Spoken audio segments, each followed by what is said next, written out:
John Harlan always thought his life was at best ordinary, and that to him wasn't an insult. Ordinary meant predictable, safe, without unpleasant surprises. After spending part of his youth in Europe during World War II, having seen more death and chaos than any human should witness, a house in a quiet New York suburb felt like a lottery prize.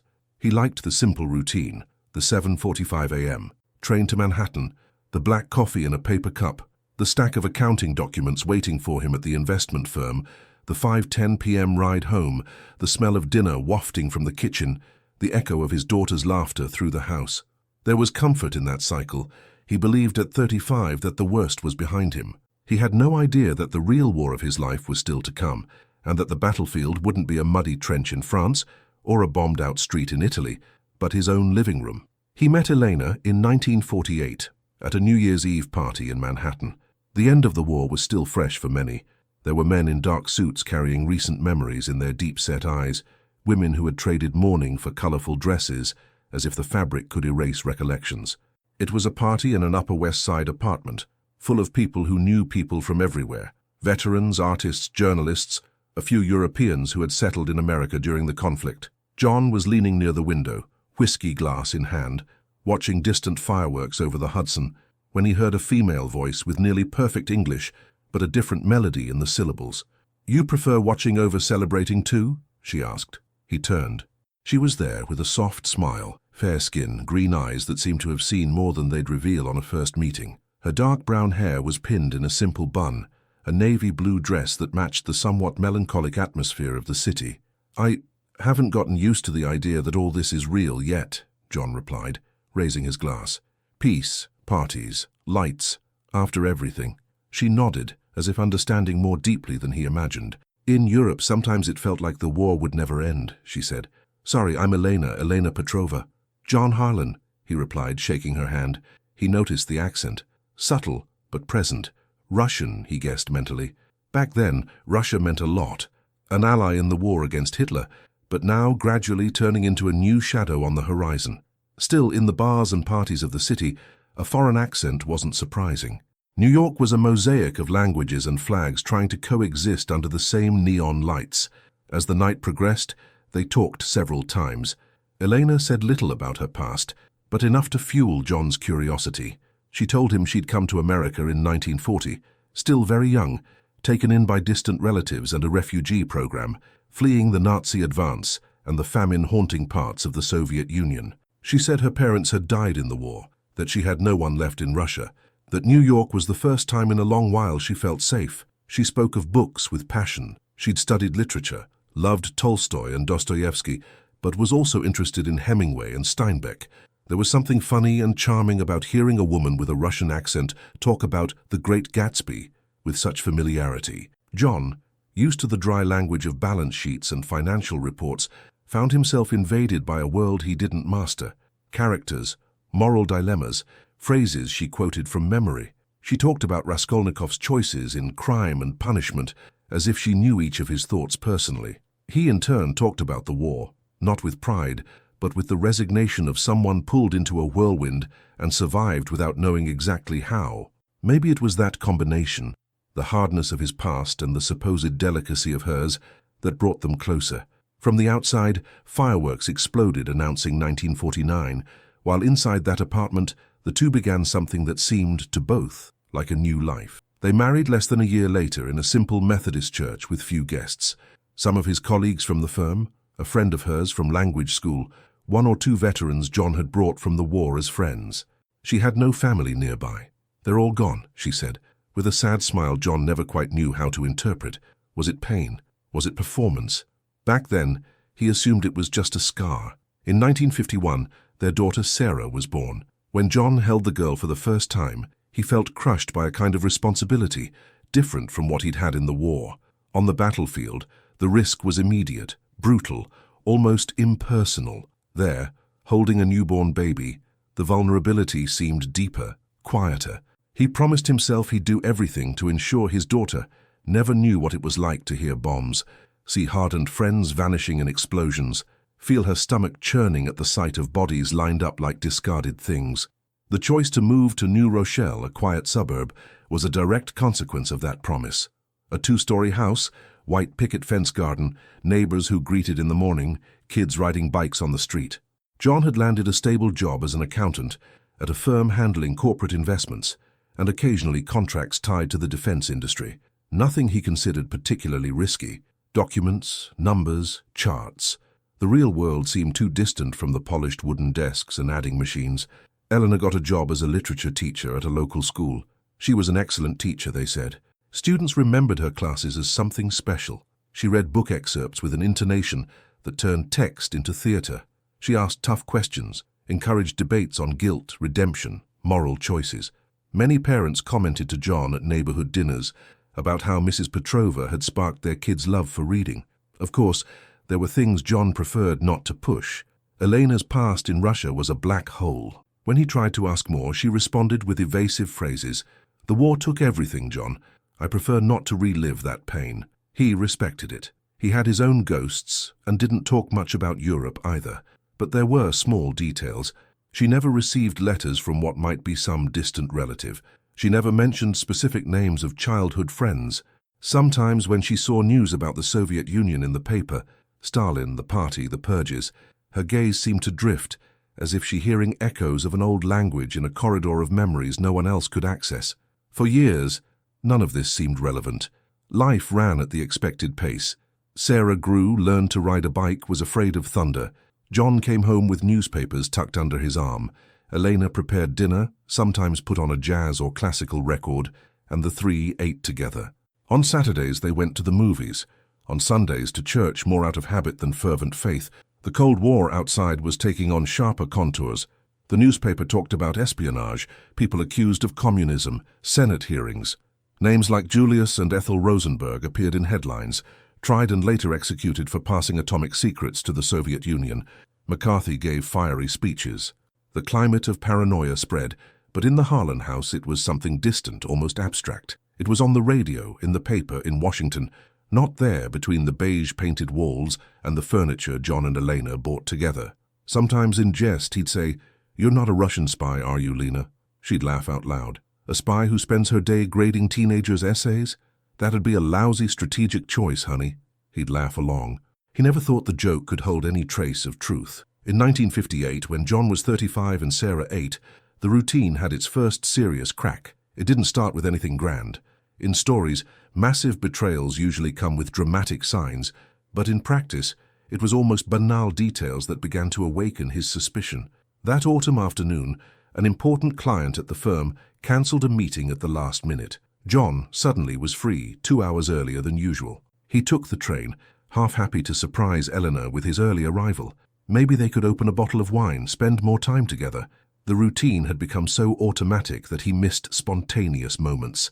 As he got off at the New Rochelle station, the sun was setting earlier. The tree leaves were orange, the wind starting to bring the end-of-year chill. He walked down the residential street to his house, noting the silence. He didn't hear Sarah's laughter, didn't smell the usual dinner. Maybe they went out, he thought, but as soon as he put the key in the lock, he realized the door wasn't locked. He pushed it open carefully, entered. "Lena? Sarah?" No answer. A sound came from the back of the house, though, a crackle, like paper being crumpled, and a low murmur. John followed the sound to Elena's small office, a room she used to grade papers and prepare lessons. The door was just ajar. He pushed it open slowly, curious. She was facing away from him, kneeling in front of the fireplace, even though the day wasn't that cold. The small flame lit up pieces of paper she was feeding to the fire, one by one.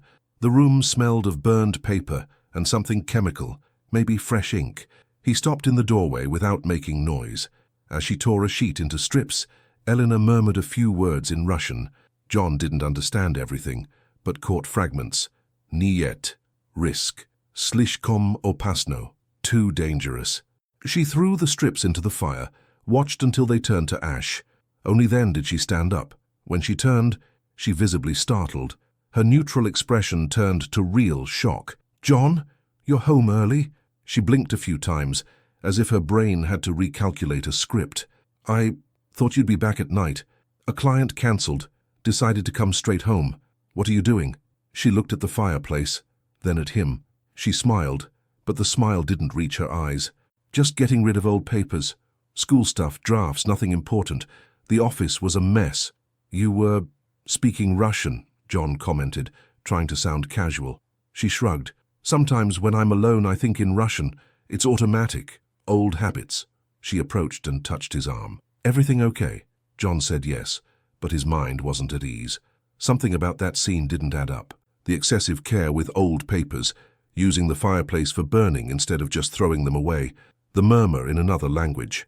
Later that night, when Elena was asleep, John went back down to the office, guided by the residual smell of ashes. He carefully sifted through the fireplace, pushing aside pieces of coal with an iron poker. He found small fragments of paper still legible in parts. Some numbers, columns of 3 or 4 digits, like codes. On a larger scorched piece, 3 letters written in blue ink, KGB. His heart jumped strangely. KGB. The 3 letters weren't unknown to him. He'd seen them countless times in newspaper articles. Komitet Gosudarstvenoi Bezopasnosti, the State Security Committee of the Soviet Union, the intelligence service responsible for counter-espionage, surveillance, and secret operations. He knew the term like one knows a threatening name told in veterans' meetings, debating what was happening in the world. Could it be a coincidence? Could it be something else? Could it be any abbreviation, some class exercise? But the careful burning, the Russian, her startle, it all fit in an uncomfortable way. In the following days, instead of confronting her directly, John became a silent observer of his own home. He noticed small things he'd ignored before. At night, the phone rang at odd hours. Eleanor answered quickly, lowering her voice, walking to the kitchen or office to talk away from him. When he asked who it was, the answer came automatically. A colleague from school. We're organizing an event. But he started checking the phone bill. There were no calls to the school number at the times he saw her answer. Some calls came from numbers he didn't recognize, supposedly from cities like Washington and Chicago. Eleanor also traveled from time to time for education conferences. Sometimes she was away for 2 or 3 days, saying she was attending academic meetings on teaching methods. John had never bothered with it. Teachers traveled, courses happened. But now, every packed suitcase seemed like a small enigma. Where was she really going? Who was she meeting? One afternoon while she was at school, he gave in to an impulse he would have considered unworthy before. He opened her closet.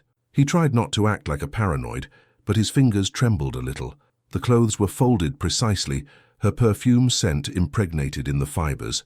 At the back of the shelf, he found a suitcase he'd never noticed before, or at least never paid attention to.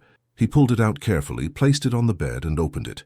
Inside there were discreet clothes, neutral colors, a pair of comfortable shoes, but without obvious brands. Among the clothes, however, something stood out. A stack of dollar bills perfectly tied with a rubber band, all apparently new with close serial numbers. A passport, different from the one he knew, with a photo of Elena, but in the name field it read Anna Kuznetsova. And wrapped in a scarf, a small metal device with a retractable antenna and buttons, John immediately suspected it was some kind of portable radio transmitter. The air in the room seemed to thicken. He picked up the passport with trembling hands.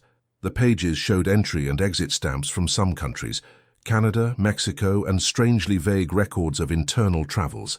No mention of the United States as the issuing location. The document seemed produced to circulate under the radar with overly simplified data. The transmitter he couldn't identify precisely, but he recognized the type. In the war, he'd seen radio operators carrying similar things, though larger. He knew field agents used compact devices to send coded messages in short bursts of signals, almost impossible to intercept if you didn't know when and where to listen. He put everything back in the same place, trying to reproduce the exact position. He closed the suitcase, locked the closet, and left the room feeling like a man who just bumped, in the dark, into something alive and dangerous. But that had pretended to be stone. The dilemma began to gnaw at his head from the inside out. If he was right, if all those pieces formed a logical mosaic, then the woman he'd slept with all that time, the mother of his daughter, the person he'd hugged countless times on cold nights, wasn't just a literature teacher. She was an agent in the service of a government that newspapers daily described as a mortal enemy of his country. But there was also another possibility that in a way was even more frightening. What if he was seeing ghosts? What if the war had left him with a residue of persecution, of mania, and now he was mixing things up and inventing danger where there was none? He couldn't go accusing Elena of spying without solid proof. He couldn't simply throw her under the wheels of the FBI based on assumptions and scorched scraps of paper. For a few days, he tried to act normally. He watched Elena make breakfast, pin her hair in a bun, kiss Sarah on the forehead and head to school. He heard his daughter say, "Mommy taught me a really pretty story today," and his chest ached because of the idea that maybe that woman was both a good mother and a country traitor, or maybe because of the fear of mentally destroying an innocent person. Even so, he couldn't stay still. He decided to seek someone he trusted, someone who wouldn't call him crazy right away.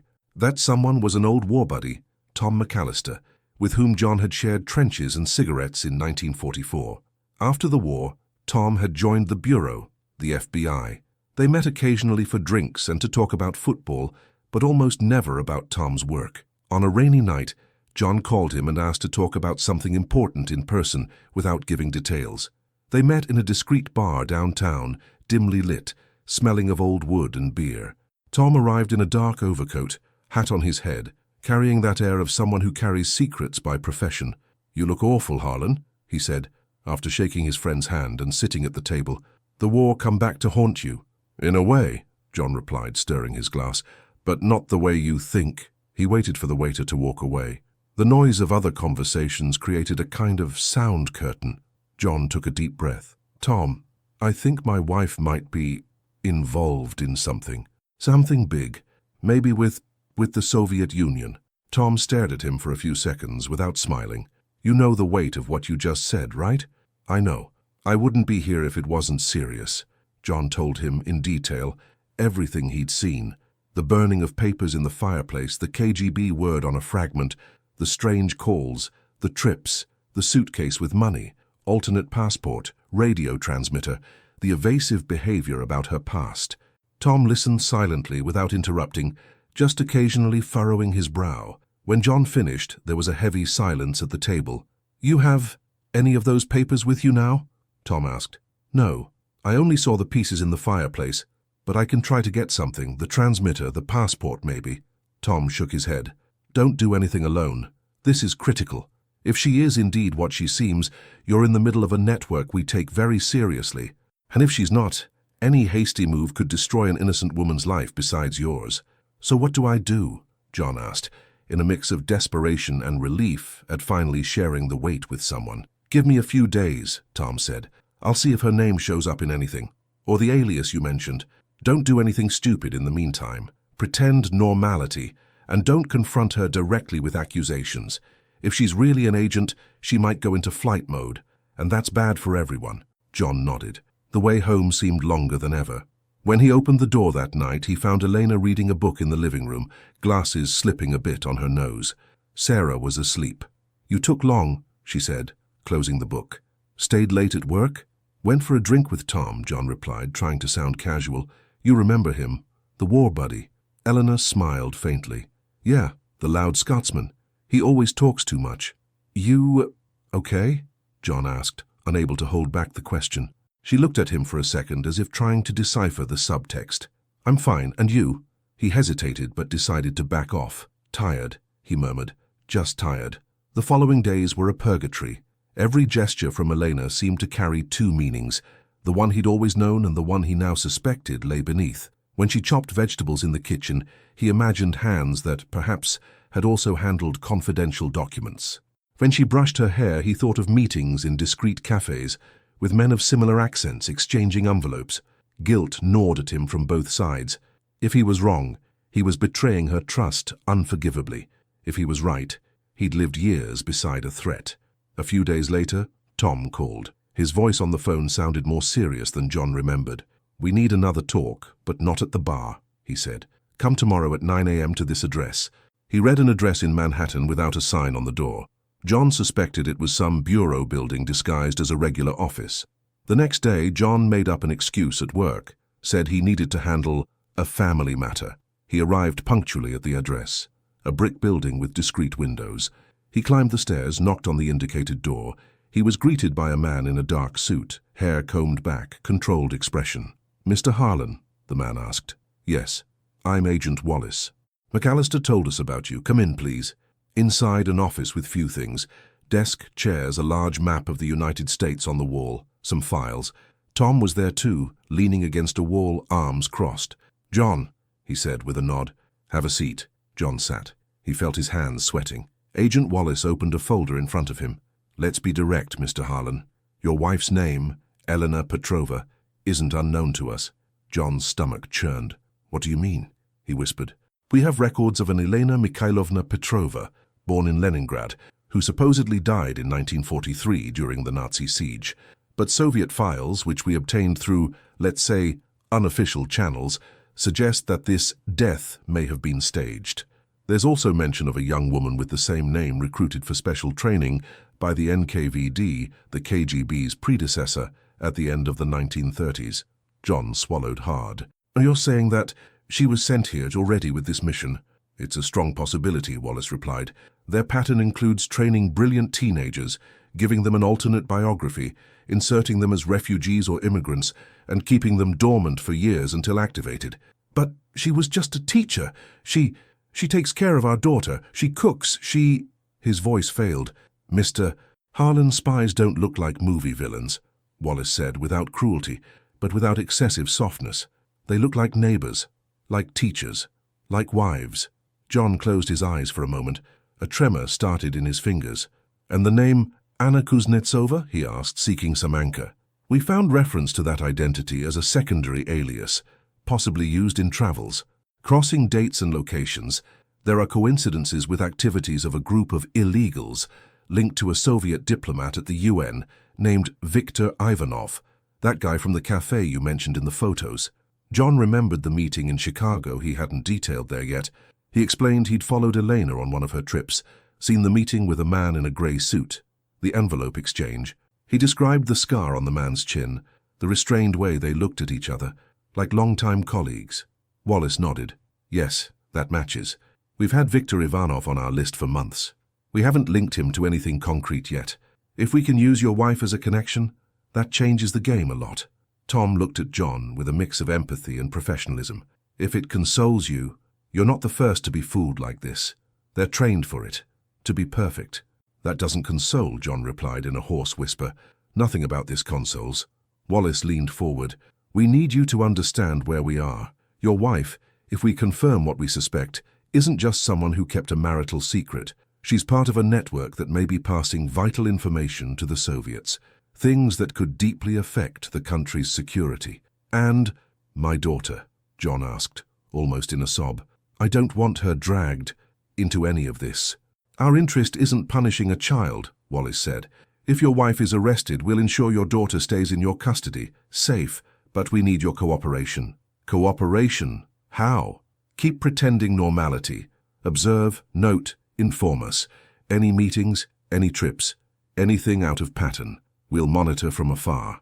At the right moment, we'll act. And we need you prepared to see it happen, without interfering." The phrase echoed in John's head. See it happen, without interfering. See his own wife taken away in handcuffs, perhaps, and stand still as if just a spectator. Accepting that was like signing a strange pact. Betray the person he'd shared a bed with to protect something bigger, abstract, a country, a flag, an idea of freedom. He thought of the war years, the command decisions that followed the same cold logic, sacrifice some to save many. He took a deep breath, fighting the lump in his throat. "If it's true, Cass, if all this is really what it seems, then she betrayed me a long time ago," he murmured. "I can't pretend I don't know. You'll have what you need."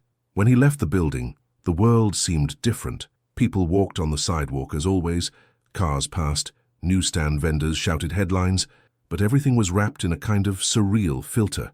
John felt at once protagonist and extra in a story too big to fit his understanding. That night, entering home, he found Elena preparing dinner. Sarah was drawing at the kitchen table.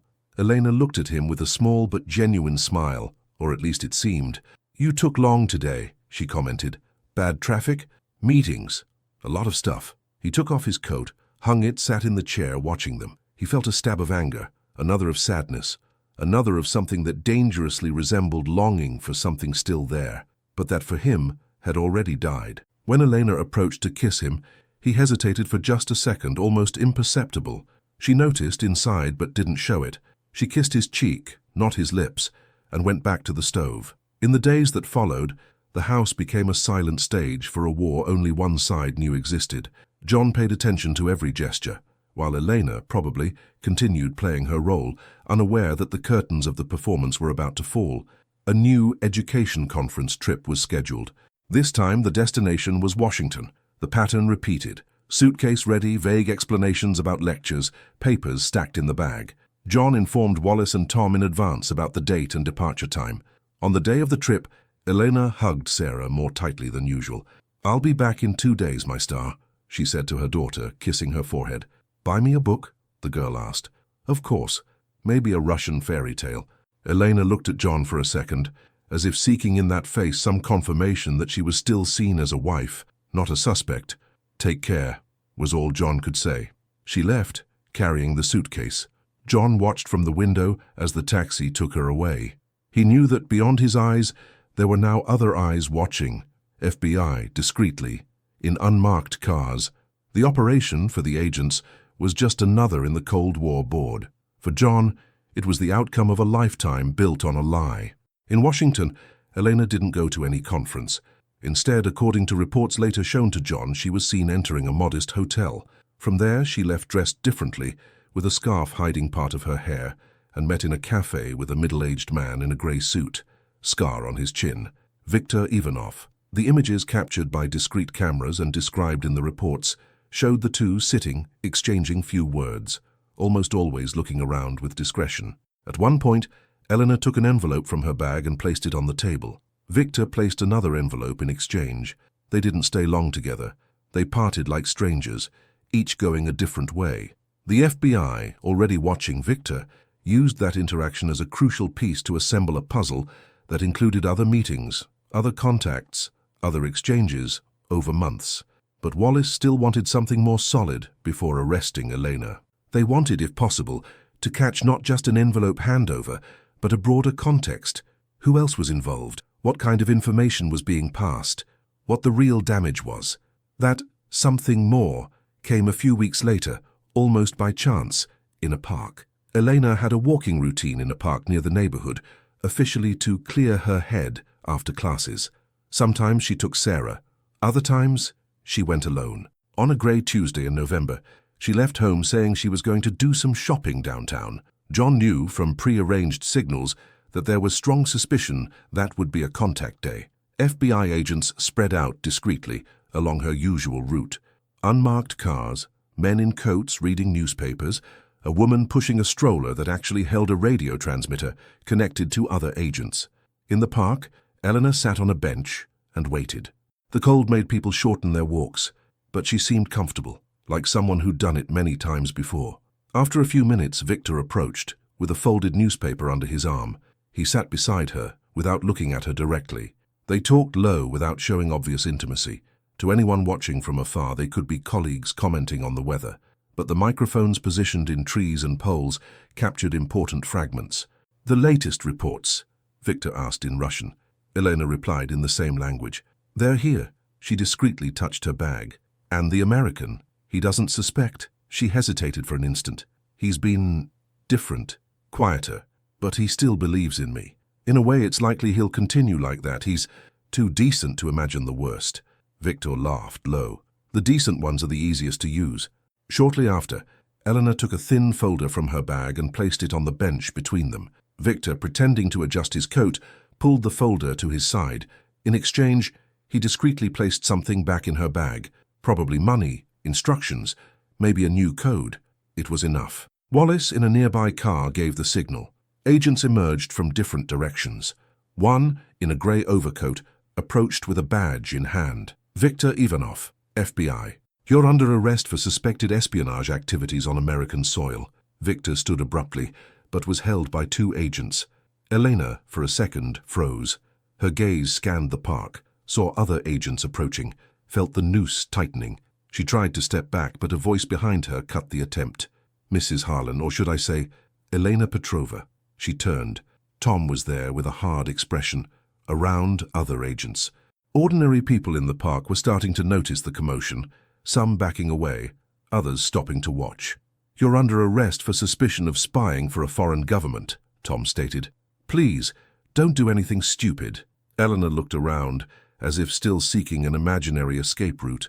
There was none. Slowly she raised her hands.